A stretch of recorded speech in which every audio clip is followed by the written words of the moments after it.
BRS senior నేతగా ఉండి ఇటీవల కాంగ్రెస్ లో చేరిన రాష్ట్ర అసెంబ్లీ మాజీ స్పీకర్ పోచారం శ్రీనివాసరెడ్డిని ప్రభుత్వ వ్యవసాయ కమిషన్ చైర్మన్ గా నియమించడంపై కసరత్తు చేస్తోంది.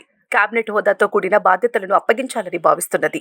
ఆయనకు వ్యవసాయంపై ఉన్న మక్కువతో ఆ బాధ్యతలు అప్పచెప్పడం రీజనబుల్ గా ఉంటుందన్న చర్చ జరగటంతో త్వరలో దీనిపై ప్రభుత్వం స్పష్టమైన నిర్ణయం తీసుకోనున్నది. సుదీర్ఘ రాజకీయ అనుభవం, రాష్ట్రం ఏర్పడిన తర్వాత బీఆర్ఎస్ పవర్లోకి వచ్చిన ఫస్ట్ టర్మ్ లో పోచారం శ్రీనివాసరెడ్డి వ్యవసాయ మంత్రిగా పనిచేశారు. రెండో టర్మ్ లో అసెంబ్లీ స్పీకర్ గా పనిచేశారు. సుదీర్ఘ రాజకీయ అనుభవం ఉన్న ఆయనకు ప్రస్తుత కాంగ్రెస్ ప్రభుత్వం కేబినెట్ విస్తరణ టైంలో మంత్రిగా అవకాశం కల్పించనున్నట్లు వార్తలు వచ్చాయి. కానీ ఆ జిల్లాకు చెందిన కాంగ్రెస్ నేతల అభిప్రాయాలను పరిగణలోకి తీసుకున్నాక తుది నిర్ణయం తీసుకోనుంది. అయితే ఆ జిల్లా నేతల నుంచి భిన్నాభిప్రాయాలు వ్యక్తమవుతున్నాయి. మరోవైపు ఆ జిల్లా నుంచి కేబినెట్ లో ఇప్పటి వరకు ప్రాధాన్యత లేదు.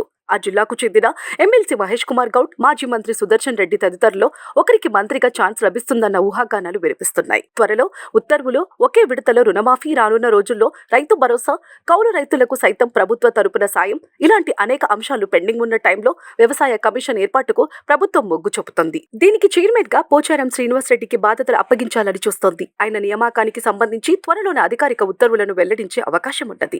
కొడుకు రాజకీయ భవిష్యత్తుకు భరోసా, రైతు కుటుంబం నుంచి వచ్చినట్లు పోచారం శ్రీనివాసరెడ్డి చెప్పుకోవడంతో పాటు ఆ జిల్లా సాగునీటి ప్రాజెక్టులకు సంబంధించిన అంశాలను సీఎం రేవంత్ తో చర్చించనున్నట్లు ఆయన మీడియాకు తెలిపారు. కుమారుడికి రాజకీయ భవిష్యత్తు కల్పించడం పైన జరిగిన చర్చలో సీఎం రేవంత్ పాజిటివ్ గా స్పందించారని, 2028లో అసెంబ్లీ ఎన్నికల నాటికి జరగనున్న నియోజకవర్గాల పునర్వ్యవస్థీకరణలో ఎమ్మెల్యేగా పోటీ చేసేందుకు అవకాశం లభిస్తుందన్నది కాంగ్రెస్ నేతల అభిప్రాయం.